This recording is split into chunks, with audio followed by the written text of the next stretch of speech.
Front Woods நேயர்களுக்கு வணக்கம். நடந்துட்டு இருக்க நம்ம வேர்ல்டு கப்ல இந்தியா வந்து நல்லா விளையாண்டு சூப்பர் 8 போயிட்டாங்க அப்படின்னு நம்ம நினைச்சிட்டு இருக்கோம். ஆனா அதுக்கு பின்னாடி நிறைய மைனஸ் இருக்குன்றது சில பேருக்கு மட்டும் தான் தெரிஞ்சிருக்கு.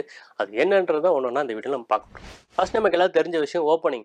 ஸோ இந்தியாவோட ஓப்பனிங் பேட்டர்ஸ் வந்து ப்ராப்பரா இல்லைன்றது நமக்கு எல்லாருக்கும் தெரிஞ்ச விஷயம் தான். ஸோ இதே ஃபார்மோட வந்து நம்ம அடுத்த ஸ்டேஜுக்கு போகும்போது கண்டிப்பா வந்து செமிஃபைனலுக்கு போற வாய்ப்புகள் கம்மியா இருக்குன்னு எல்லாருமே சொல்லிட்டு இருந்தாங்க.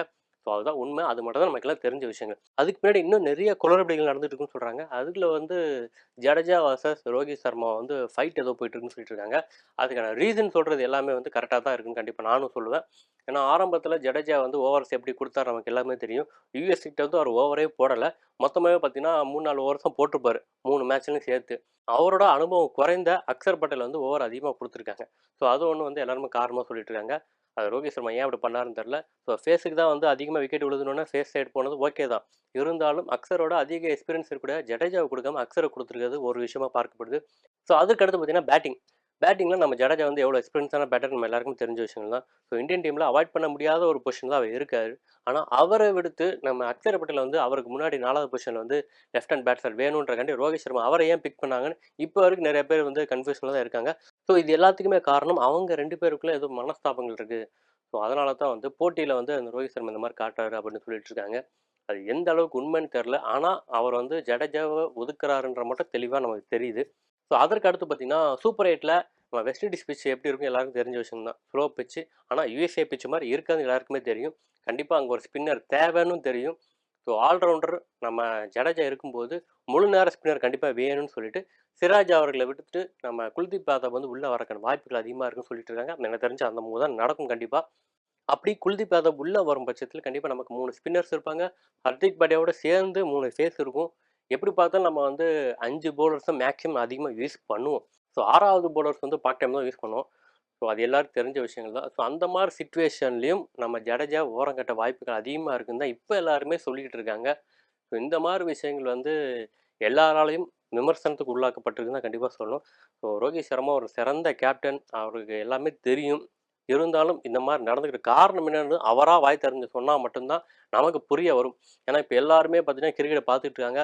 ஒருத்தர் ஓவர் குடுத்துட்டு, ஒருத்தர் ஓவர் குடுக்கலன்னா ஏன்னு சொல்லிட்டு எல்லாருமே கேட்க ஆரம்பிச்சுட்டாங்க.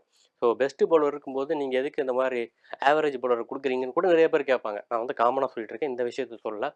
இந்த மாரி எல்லாருமே வந்து ரிவ்யூ பண்றாங்கன்னு தெரிஞ்சும், இவ்வளோ பேர் நம்ம இந்தியன் டீம்ம வாட்ச் பண்றாங்கன்னு தெரிஞ்சும், அவர் எதுக்கு இந்த மாரி முடிவு எடுக்கிறாருன்னு எனக்கு தெரியல.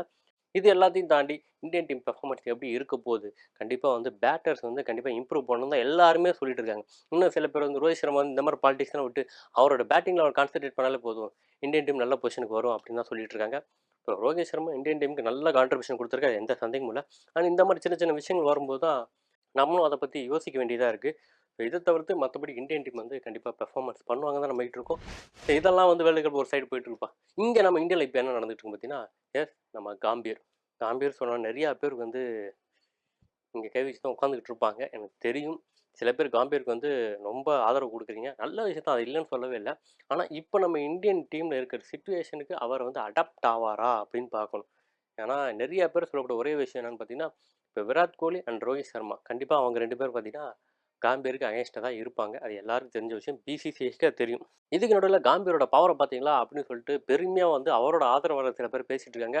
பிசிசிஐ மீட்டிங்ல வந்து அவரு போய் பேசினதாவும், அந்த மீட்டிங்ல வந்து ஸ்ரேயஸ் ஐயர கண்டிப்பா நீங்க இந்தியன் டீம்ல கொண்டு வரணும் அப்படின்னு சொல்லி அவர் ஆணித்தரமா சொன்னதாவும், அதுக்கு வந்து பிசிசிஐ வந்து சரி ஓகே கண்டிப்பா கொண்டு வரணும்னு சொல்லியிருக்கிறதா சொல்லிட்டு இருக்காங்க. ஸோ இந்த விஷயங்கள் தான் இப்ப எல்லாராலும் பேசக்கூடிய ஒரு விஷயமா இருக்கு.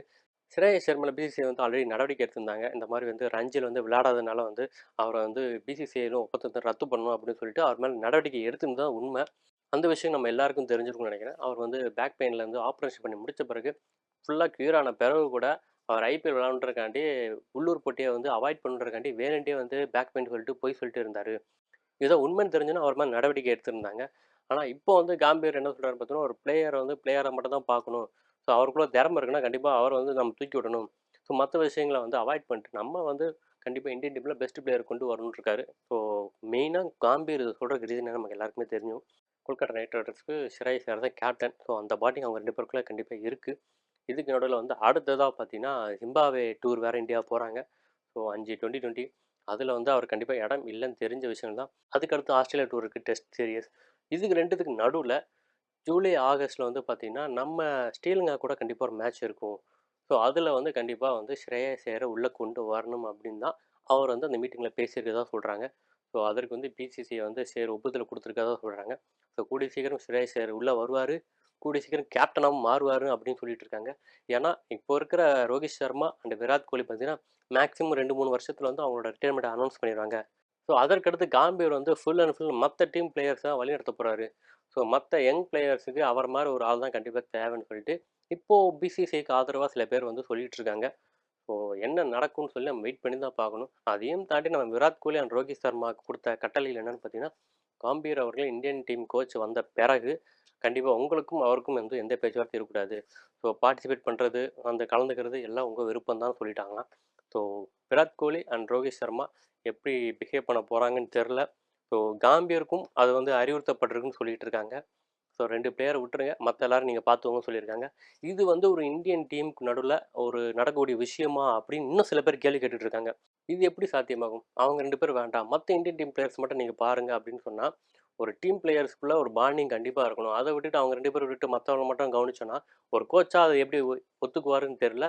இவங்க 2 பேரும் அத எப்படி ஏத்துக்குவாங்கன்னு தெரியல. எல்லாத்தையும் தாண்டி இந்தியன் டீம் வந்து அந்த ஒற்றுமைன்றது எந்த அளவுக்கு இருக்க போகுதுன்னு தெரியல. ஸோ பிசிசி வந்து ரிஸ்க் எடுக்குதா?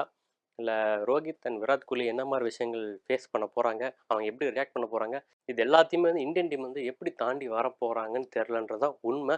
இப்போ கூட ரீசென்ட்டா வந்து கேரி கிருஷ்ணன் சொல்லியிருந்தாரு, பாகிஸ்தான் டீம்ல ஒற்றுமையே இல்ல அப்படின்னு சொல்லிட்டு நம்ம லாஸ்ட் வீடியோ கூட பார்த்துருந்தோம். அது நடந்து பேசி முடிக்கிறதுக்குள்ள இப்போ இந்தியன் டீம்லேருந்து இந்த அளவுக்கு ஒரு பூகம்பம் வெடிச்சிட்டு இருக்கு. ஸோ ஃபியூச்சர பிளான் பண்ணி தான் பண்றாங்களா? இல்ல இப்போ என்ன நடந்தாலும் பரவால்ல. ஒரு 3, 4 வருஷத்துக்கு அப்புறம் இந்தியன் டீம் நல்லா இருந்தா போதும்னு நினைக்கிறாங்களான்னு தெரியல. அதிலயும் சில பேர் சொல்லக்கூடிய விஷயம் என்னன்னு பார்த்தீங்கன்னா, காம்பீரோட ஆட்டிட்யூடே வேற. அவர் வந்து கொல்கட்டா மாரி ஒரு ஃப்ரான்சைஸ் டீம நடத்துறது வேற. ஆனா, ஒரு பெரிய இந்தியன் டீம வழிநடத்துறது வேற. ஸோ, அங்க இருக்கிற சின்ன சின்ன பிளேயர்ஸ், யங் பிளேயர்ஸ்லாம் வந்து இவரோட ஆட்டிட்யூடுக்கு அவங்க செட் ஆவாங்களா தெரியாது. ஸோ, இவ்வளோ விஷயத்தையும் யோசிச்சு பார்க்காம எப்படி நம்ம பிசிசிஐ வந்து இந்த முடிவு எடுத்தாங்கன்னு சொல்லிட்டு இன்னும் நிறைய பேர் கேட்டுட்டு தான் இருக்காங்க. எனக்கும் அந்த கொஸ்டின் இருக்க தான் செய்யுது. என்ன இருந்தாலும் ஒரு கோச்சுன்னு வரும்போது அவருக்கான அதிகாரத்துல தான் கண்டிப்பா அவர் இருப்பாங்க. அதுல எந்த சந்தேகமும் இல்ல. ஸோ ஆட்டோமேட்டிக்கா அவர் என்ன சொல்றாரோ அதுதான் வந்து இந்தியன் பிளேயர்ஸ் கேட்டு ஆகணும்.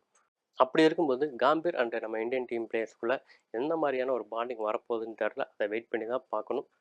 ஸோ கிரேட் சேப்பல் இருக்கும்போது நெறைய விஷயம் நடந்திருக்கும். நம்ம எல்லாருக்குமே தெரிஞ்ச விஷயம் தான். ஸோ பெரிய பெரிய ஜாம்பவான்கள் இருக்கும்போதே அந்த மாரி நடந்திருக்கு. கிட்டத்தட்ட இப்பவும் அதே மாரி வருமா? அப்படின்னு யோசனையா தான் இருக்கு. ஆனா காம்பீர் அப்படி இல்ல. நம்ம இந்தியன் டீம் பிளேயர்ஸ் தானே. அவருக்கு எல்லாமே தெரியும் அப்படின்னு சொல்லிட்டு இருக்காங்க. உண்மையிலே நம்ம டீம்ல இருக்க எல்லாருமே நம்ம இந்தியன் டீமுக்காக தான் அப்படின்னு சொல்லி ஒற்றுமையா இருந்து அவங்க செயல்பட்டாங்கன்னா கண்டிப்பா நல்லா தான் இருக்கும். ஆனா வெயிட் பண்ணி தான் பார்க்கணும் என்ன நடக்க போகுதுன்னு. ஸோ இத பத்தி நீங்க என்ன நினைக்கிறீங்க? கண்டிப்பா கமெண்ட் செக்ஷன்ல மென்ஷன் பண்ணுங்க. அதையும் தாண்டி இப்போ வேர்ல்டு கப் நடந்துட்டு இருக்க விஷயங்கள் குறித்து நிறைய விஷயங்கள் வந்துட்டு தான் இருக்கு. அடுத்தடுத்த வீடியோல உங்களுக்கு அப்டேட் கொடுக்க நான் வெயிட் பண்ணிட்டு இருக்கேன். தொடர்ந்து வாட்ச் பண்ணிட்டு இருக்கேன். இத்தோட நான் இந்த வீடியோ முடிச்சுக்கிறேன். ஸோ இது மாதிரி இன்னும் நிறைய விஷயங்களோட அடுத்த வீடியோல உங்களை சந்திக்கிறேன். அதுவரை உங்களிடம் விடைபெறுவது சண்முகம்.